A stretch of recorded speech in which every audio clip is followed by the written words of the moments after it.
যাকে ছাড়া আমার জীবন, আমার সংসার এবং আমি সম্পূর্ণ অসম্পূর্ণ। তাকে ছাড়া কি আমার ছেলের জন্মদিন বা কোনো শুভ কাজ হতে পারে? না, পারে না।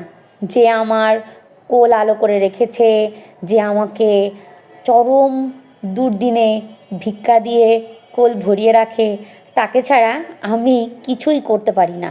সকাল সকালেই যে ইতু চলে গেছিলো গোপাল সোনার জন্য ফুল আনতে, ফুল, মিষ্টি, দই।